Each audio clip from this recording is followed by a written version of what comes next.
All right, I'm not going to use the mic unless I feel like I need to in the back. We're going to be talking about WordPress Multisite today, which is a kind of a hidden, tucked away feature that's built into every installation of WordPress. You got a little bit of my background. Our main business property is trainingdoulas.com. If you don't know what a doula is a woman that helps during the childbirth process. She's not a midwife, she's not a nurse. She doesn't practice medicine, she's just there as support for the birth family. And this is primarily my wife's business. It's a women's area of expertise, but I'm the business manager, techie side of the business. So, trainingdoulas.com is actually built using Multisite because we have a couple of other properties that we use in connection.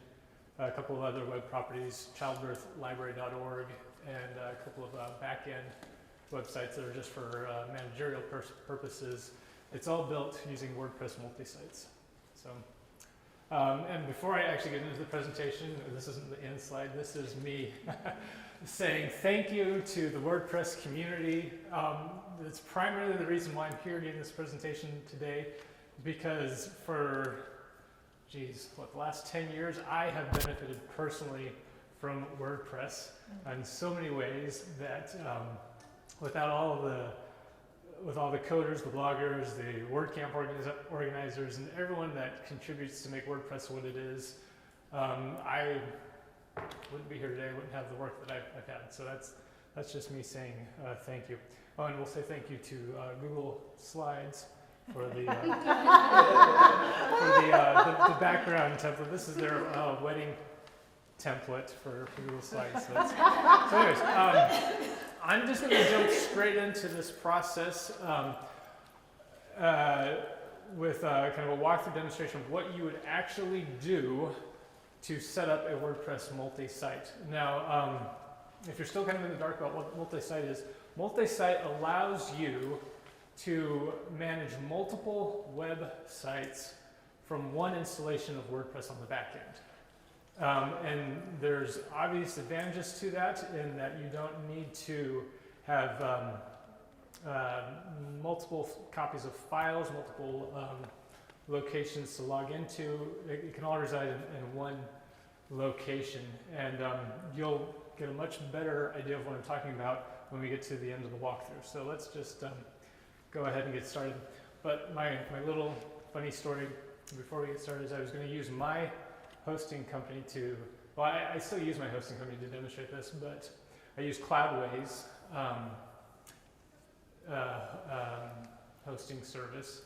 And I got on there to prepare this presentation, and they have a lot of one-click installers, and one of the newest installers they have is this. You notice that they now have a multi-site installer, and I said, oh look, there's my presentation in one click.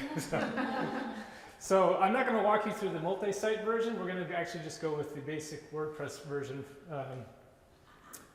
And actually, they just took the first step out of the process. But so assume you're using whatever hosting environment and you're setting up a WordPress installation. I'm not going to go through the whole process of actually setting up a WordPress installation because most hosting platforms do that automatically for you. This is just what you'll see if you're using Cloudways. You add that and then a little loading screen. And then when you navigate to the actual app that I just created, you'll see a screen like this that allows you to kind of, allows you to access your WordPress installation. So, and that's the clean version of WordPress that just was installed on the server.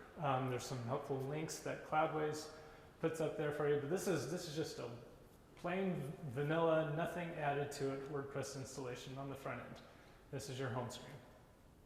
So from back here, back in my control panel, there's a link right here that I'm going to click on, and that'll take me to log into my WordPress backend. And so I put in my username and password, and then boom, I'm in my backend. Again, just straight, clean, unedited, unfiltered, very few plugins, just beautiful, clean install of WordPress here.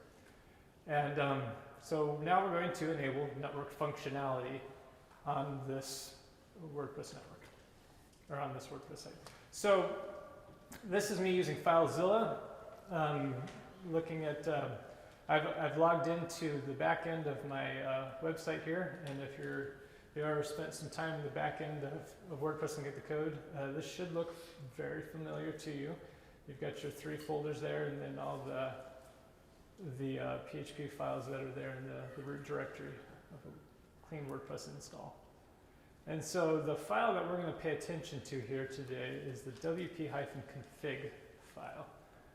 And from FileZilla, I can just right-click and hit View Edit, and that'll open up in my text editor, which is Notepad++. I keep it simple. And so this is what the wp-config file looks like. And what we're interested in is going down near the bottom. There's this line right here that says, "That is all, stop editing, happy blogging." So you want to locate that line in your wp-config file, and then you add that, which says wp allow multisite. So this is the one line that you add to begin the multisite installation process. Am I going too fast for anyone? Okay.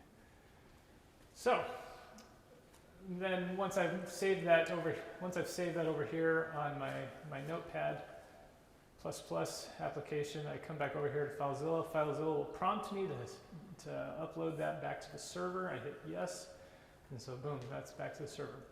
Now you notice this, I'm back in my back end of WordPress, and everything still looks the same, except for now under Tools, I have an additional menu item that says Network Setup.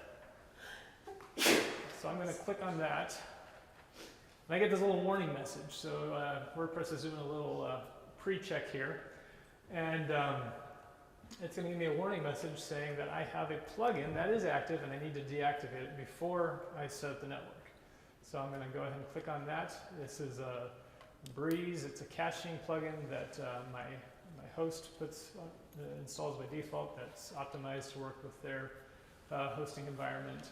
But I need to deactivate that to continue on with the process. So I deactivate it, and then I can see here I've got 3 plugins that are all inactive at the moment, including the 2 that come default with every installation of WordPress. And now I come back to the tools and go back to network setup again. So I've just gone through a loop. And now, because I've cleared all the pre-checks, I see this screen. And there's an important distinction that you need to decide before you get to this point, and that is, what are your multiple websites, how are they going to be set up? Now I'm going to show you at the end of this presentation a way to set up all of your websites on their own independent domains, but you do need to pick a directory structure, either subdomains or subdirectories, to move forward. I'm spacing what the key differences are at the moment between the two, but for this presentation, we're going to go ahead and select the subdirectories version.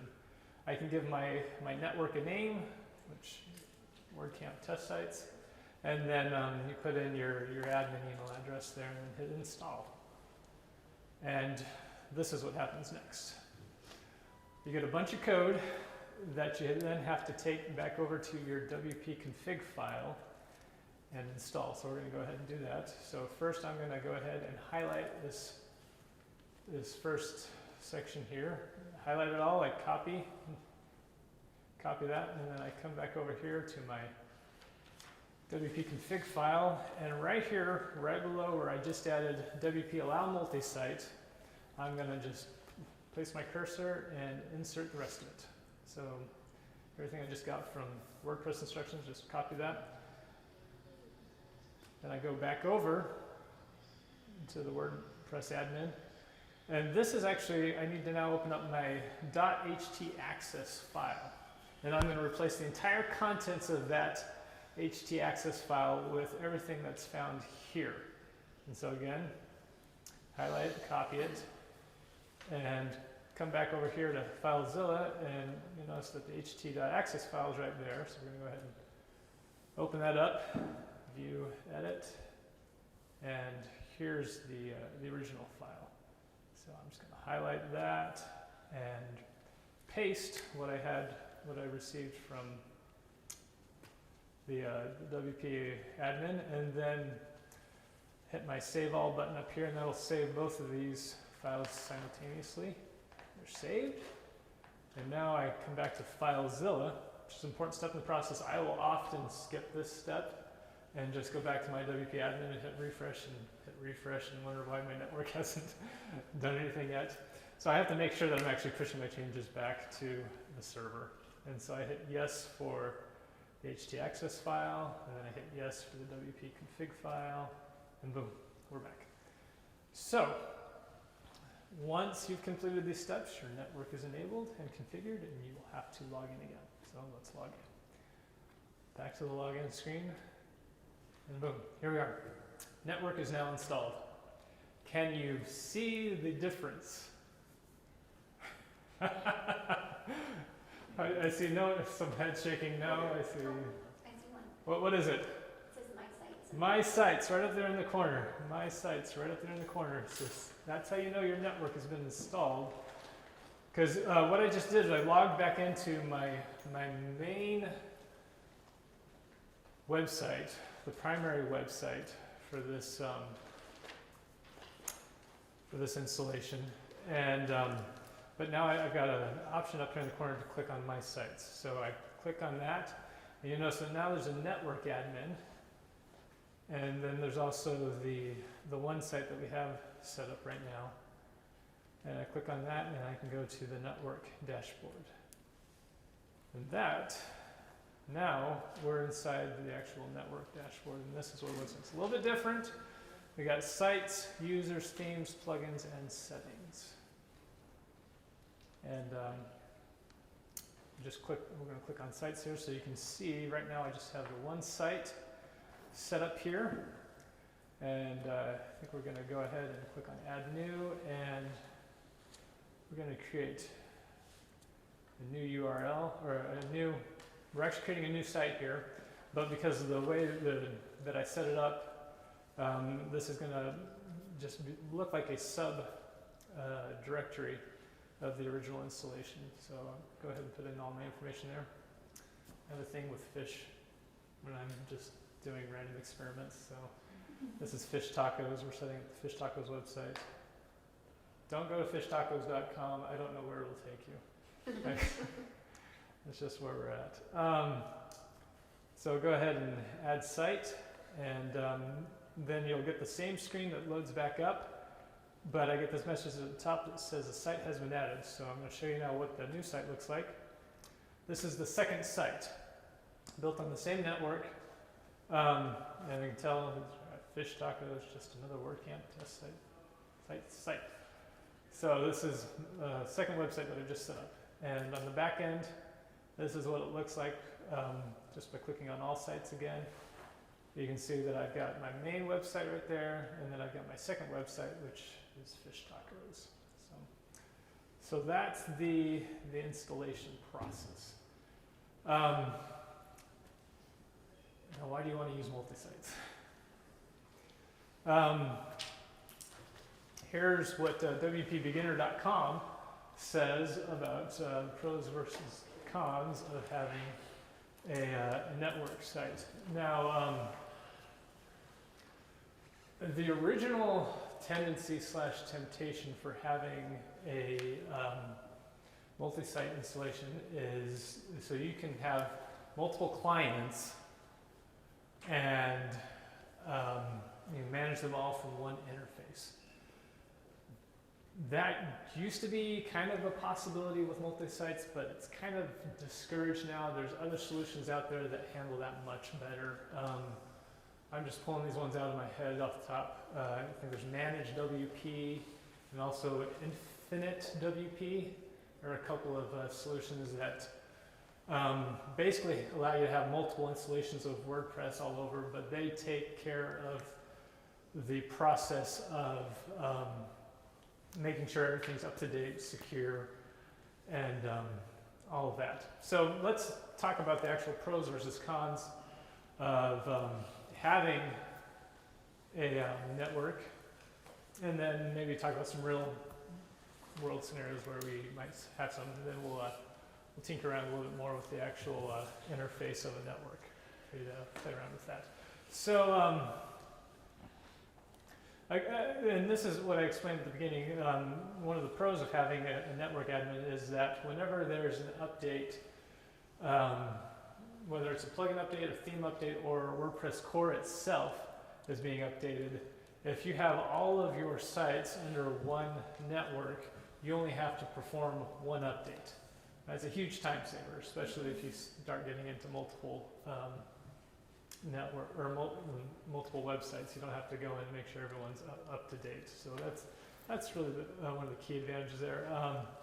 Each network can have its own admin, and I'll demonstrate that here in a minute. And so you really can have them functioning as independent, autonomous websites without, and give site admins power to do whatever they need to within the domain of their site, within the realm of their site. We've already talked about number 3, how you can have multiple themes and plugins installed and only do that once, and yeah, how it's already easier to manage. Now, some of the cons are all of your information, all of your resources are stored in one location, one server, and if one of the sites, it just depends on how big your network of sites is, one of your sites experiences a peak, that might affect the rest of the network with traffic or whatnot. If one of your sites gets hacked, that's your whole network getting hacked. Some plugins are not built to be network compatible, so that's also something that you have to take into consideration. And finally, not all hosts will support multi-site, but off the top of my head, I don't know which those are. Like I said, I use Cloudways, and my experience with Cloudways setting up our network a year or two ago required a little bit of back and forth with their tech support, getting stuff set up, especially as it came to getting multiple domain names all pointing in the same direction. But we worked through it together, and I think they learned a few things on their end as well, and it seems like it's a much more plug-and-play solution now than what it was a few years back. So, yeah. So we're actually going to go live now and take a look at some of these different features, and I'm a little nervous and hoping my Wi-Fi is not going to cop out on me. So here we are, actually in a live network dashboard. So we're going to walk through the different settings here, or the different menu items. And like I said, like you saw on the slides, these are the 2 sites that I've set up. If I wanted to add a 3rd site, I'd just go up right here, but I'm going to just pop open one of these so you can see. Now, something to keep in mind is that also as you're staging, preparing to go to set up your network, you want to keep in mind which site is going to be your primary site. And that is important because, as you'll see here, that domain cannot be edited. So whatever your primary site is, you're committing to that one to host the network. That's your network site. And it can be a public-facing website. Just you have to make sure that that's that's the way you want it because that's what you're committing to. You'll notice that I've got different tabs here. I can see who's a user on that site. And I'll talk a little bit more about how users work in a minute. I can see what themes are available for that site, and then this settings page here is extremely unwieldy, and I think this is just the WP options table being regurgitated in something of a user friendly format. So you can just get in there and modify anything that you would find in the WP options table. So that's that. Let's go over and look at the other site, or one of our secondary sites, so you can see what the difference is there. See, the primary difference here is that this site URL can be edited, and then that's the big one there. So that's that. Users. Okay. Before I talk to you about users, like I said, this is a geeky presentation, so we're going to talk a little bit about the database now. You're looking at the database structure of a multi-site installation. And a normal installation would just be everything that begins with a WP underscore and then whatever follows that. Except for these two lines right here. Sure. Oh yeah, that's new. And the WP sites and WP site meta, that gets added. A couple things to note here is that there is only one user's database for the entire multi-sites installation. So you go up here, you can see that the second site has like your comments, your links, your options, posts and post meta, terms and term meta, and taxonomy, and relationships, stuff like that. But there's no separate user database for the second site. That's because by design, by default, or by design, the users are designed to be able to kind of jump around from different sites. You can give access to them on different sites, and yeah, so you've got one user database throughout the entire multi-site installation. So so this is what I'm back in the network admin. We're now looking at users, and so I can see all the users that have been set up, and I set up a few extras here just to kind of give you a view of how this works. And you'll notice over here in the last column, this shows me which sites that a user has access to. This is me as a super admin. I have access to the main site, but the Fish Tacos user, that's his name, Fish Tacos at example.com, he only has access to Fish Tacos website. This test user 1 that I added after the fact, I gave him access to both websites. So test user 1 can log in on both the first website and the second website, whereas Fish Tacos user can only log into his website. So a little bit of how that works. If I was to add a new user, just do it like that and put a username and an email address, and then it'll send a link to the user. I'm not going to do that right now. Let's talk about themes for a minute. So because there's only one version of a theme or a plugin on any multi-site installation, the installation of themes and plugins are managed only at the network level. So an individual admin for a site cannot get on there and say, oh, I need this plugin. Let's go search it. Boom, add click, or click add, whatever. If they were on a network setup, they would have to contact the super admin and say, hey, I need this plugin added to my site. Can you do that? And then hopefully he'll say yes, and so he would come over here to the plugins and add new. And so this is where that happens. Now I have an option here as a super admin of making any one of these plugins available across the network or not. And spacing right now, so let's go ahead and just play a little bit here. I'm going to hit Network Activate the Breeze plugin.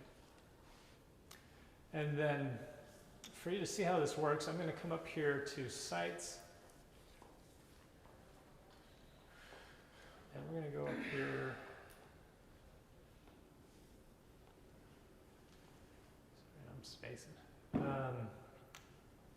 Let's just go ahead and click on the dashboard. So I'm jumping now into my primary sites dashboard. It gets a little bit confusing if you're not paying attention to where you're at.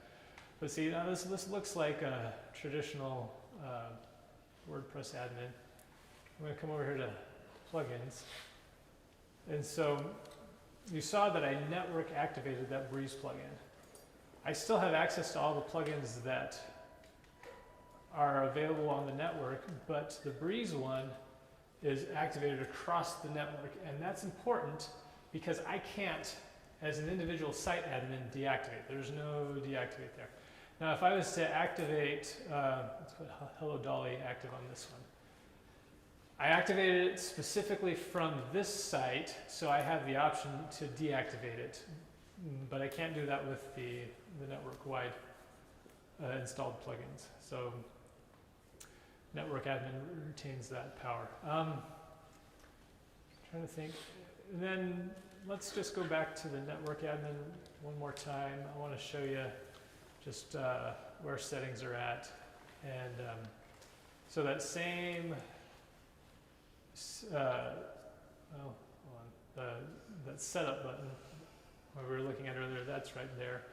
And then I can configure settings that are set up across the network. This looks very much like a traditional settings page for an individual install, but these are settings that apply to the entire network. And you notice, like right here,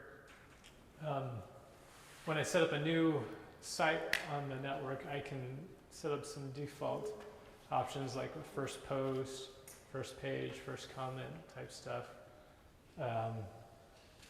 So that, say I've got a new user setting up a site for the first time, I can give them some information, just like WordPress does for us in a vanilla installation. So, yeah. So we talked about sites, we talked about users, we talked about themes, we've talked about plugins.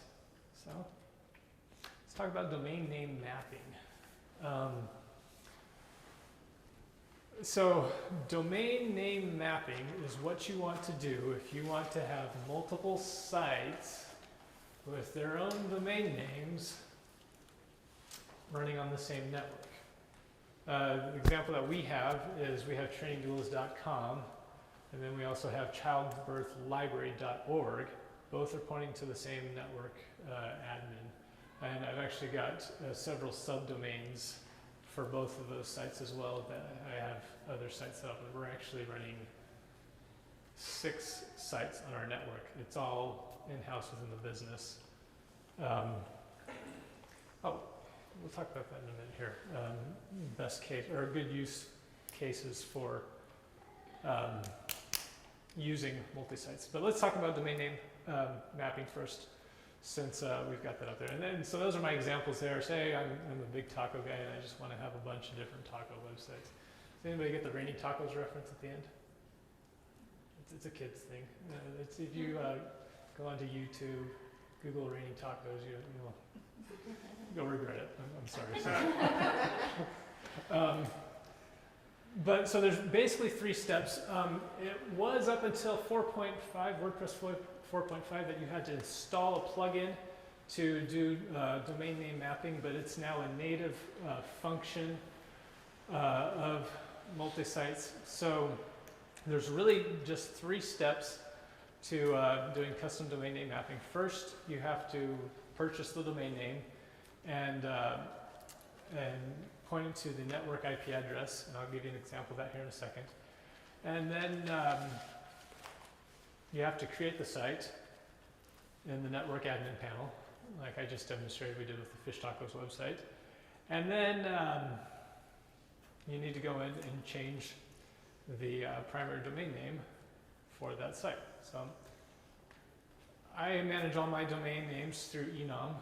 Don't worry, I took out all the sensitive information, and that's not my real IP address on the screen there.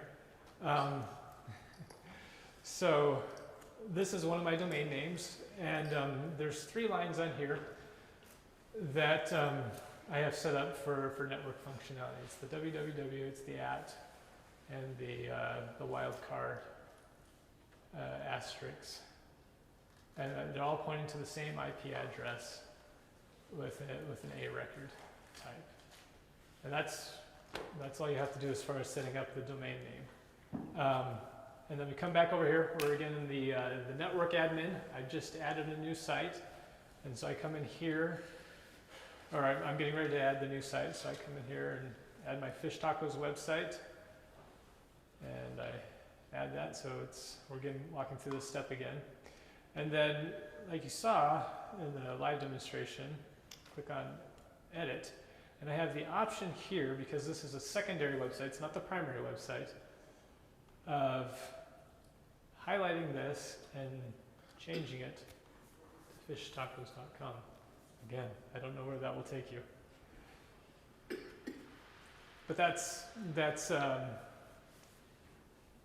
the gist of it. Okay, so let's go ahead and,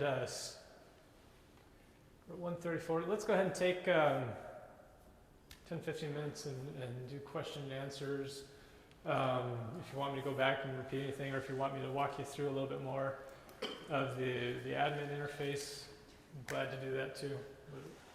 What questions do you have for me? Yeah. Have you found it beneficial to manage those sites through multi-sites as opposed to have them individually and manage through something like Manage WP? Okay. For our case scenario, yes, and that actually reminds me, we didn't really talk about the best case scenarios for running multi-site. From what I've read and from what I've seen and from what we've experienced ourselves, the best case scenario for using multi-site installation is usually in-house in a larger corporation or company sort of thing, where you have multiple divisions with a web presence, or multiple locations, or franchises, yeah, anything along that line. If you're an educational institution, if you're a school and you want to give your students their own websites, that's a good case scenario.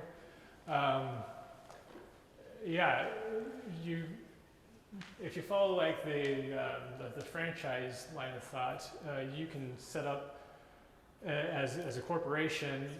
These are the plugins our corporation is going to use. These are the themes. This is the branding that our corporation will use.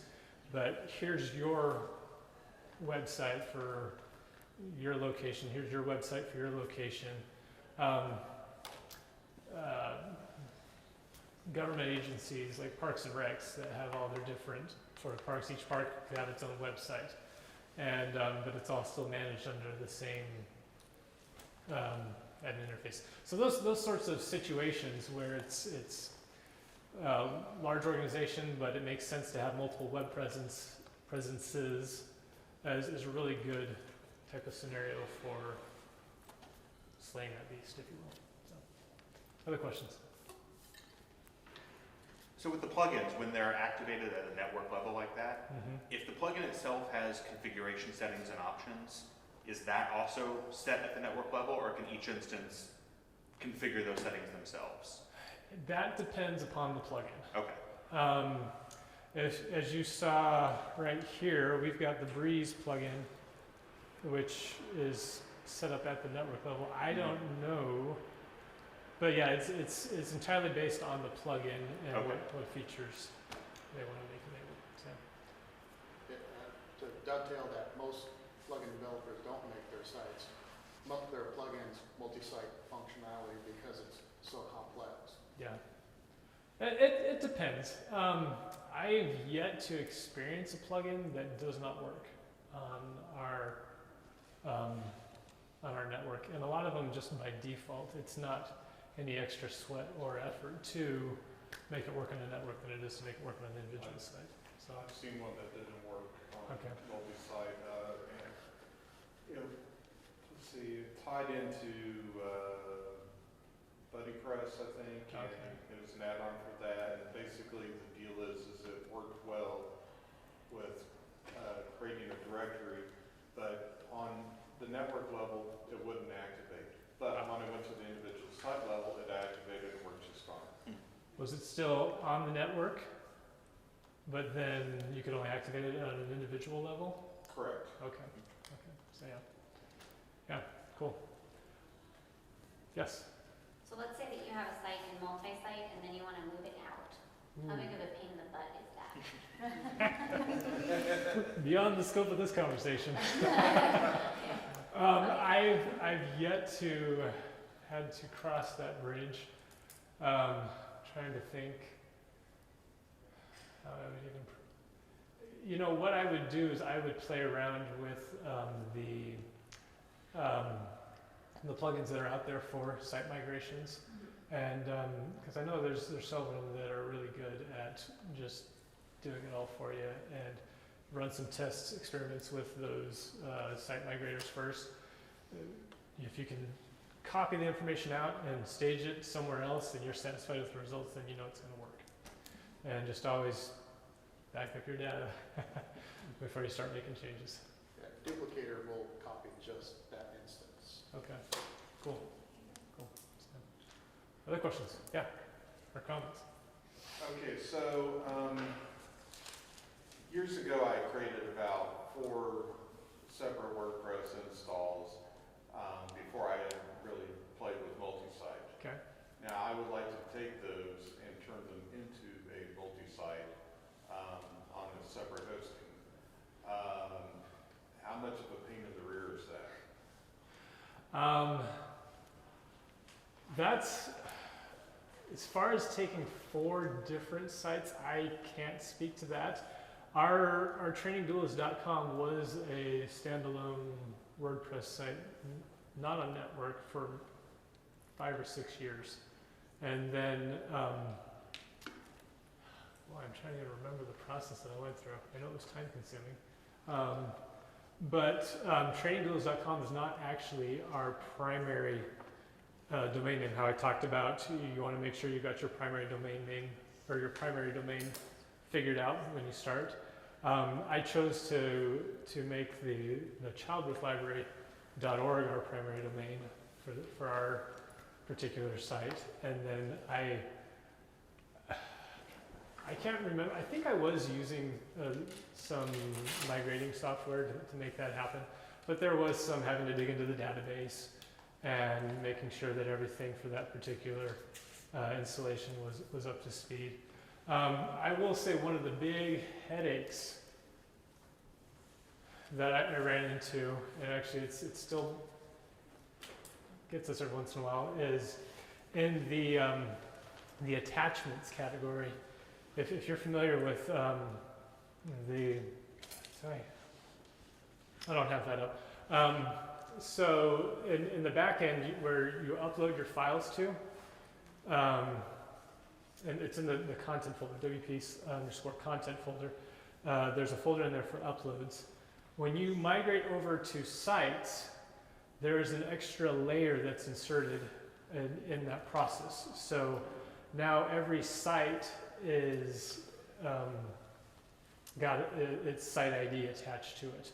And so anything that was an attachment or an image are particularly vulnerable to this, in the standalone version of WordPress now exists with an extra directory level inserted in there. So if you've migrated everything over, everything probably got there safely, but you're going to the front end of your website, your pictures aren't loading. That's because you have to add that extra directory into the URL for that to load correctly. But if you're aware of that and you anticipate for that, you can just go in there and do a database find and replace and clean that up pretty easy. So, yeah. Other questions? Yeah. Clean up, getting rid of a site, how clean does that happen? You know, honestly, I haven't uninstalled a site yet, except for these test ones that just delete and the thing goes away. I would assume that it does not, that WordPress does not hold on to anything in the database, but I may be wrong with that. Will search engines see those as separate individual sites, or will they be able to see if those are sub-sites of your main site? It's a great question. And I don't have a fully qualified answer to that, but they do not, especially when, and that's one of the reasons for wanting to have your separate domain names as opposed to like just a subdirectory in the same domain name, is to attract traffic to that other domain name. And the reason why I don't have a fully qualified answer to that is because I know that they do share the same IP address. And I don't know how that affects search results and that sort of thing. Yeah, the SEO search results, Google pushes it to the domain name only, not the IP address. Okay, So you could have a gazillion, thousands of websites on the same IP address, they don't care. okay, The link juice goes directly to the domain name. okay, cool, thank you. How compatible is this, or do you know if it's compatible with like a multi-environment development setup? So like we operate in like a local staging production. What Cloudways, our hosting company, actually has a one-click option where if you have a, it'll even do a network. I can't. I imagine you'll have to go in there and do a little bit of modification, especially when it comes to domain names. But they do have a staging, like a one-click staging environment. I've used it, and it's phenomenal. But that's a host-by-host solution, and but Cloudways does offer that, where you can clone your app, and you have a whole separate network that you can just tinker around with. And if you get that working how you want it, and you don't have any changes, any new blog posts to the live network, you can actually push it back live with any changes that you make to it. ServerPress desktop server is supposed to have multi-site support. Okay. I've not used it, but I've heard good things about it. What about speed? Is it helpful, or is there any drag on the? Speed, there's different camps and different arguments out there for whether it's faster or slower. Some arguments are it's faster because there's less files on your server. But then again, you've got multiple sites using the same resources. So I don't know, it just depends on which camp you fall into and how well you optimize it at the end of the day. Yeah, and when talking about speed and plugins, you have to be careful not to allow all the plugins that you install on the main site all onto everybody else's, because everybody else is only need a couple of them. Yeah. So you have to make sure. Otherwise, you have one little site with 1,000 plugins. Yeah, that's not needed. It's not Well, I needed. was wondering if you, could you use a multi-site to kind of help, like, have a library of your images and serve them up from an instance of your. So there's been talk about that around going on today, and that's actually more in the realm of content delivery network, and that's not what you'd use multi-site for. That's kind of a different beast. Definitely a different beast. Yeah. So it shares the access to themes and the plugins. Does it share any other access to other resources? So let's say that you have an image that you uploaded to one website and you want to use it on the other website. Do you need to like upload it again, or can you just go into the media directory and get it? Fantastic question, and the answer is no. Those resources do not exist across the network. They're independent to the individual site.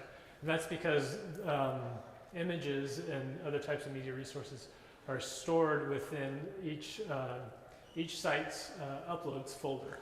And if you're looking at doing some more advanced coding within a network, the thing to remember, and this took me far too much time to figure out on my own, the thing to remember is that you can access anything that's in the database across the network. You cannot access files across the network that exist on other sites. So users you can share because they're in the database. Content, text content, and I'm talking just strictly programmatically now.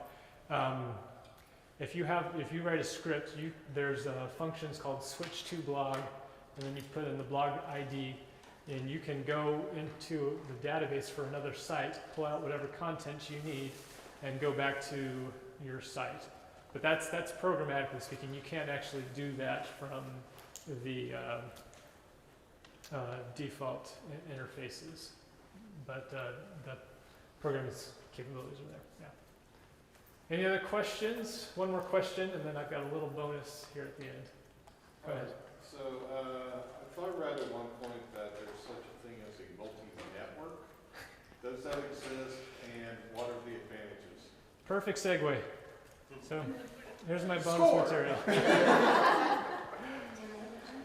Multi-network, just like WordPress allows you to have a network of multiple sites, you can also have a network of networks. Fortunately, there's a plugin for that. And so you can just go to the plugin repository and download the multi-network plugin, and that will get you on your way. The one thing that I will say about the network is a lot of people, when first considering using a network setup, what they're really looking for is a multi-network setup, and that kind of meets their needs. But that's beyond the scope of this conversation. So that's it. So thank you.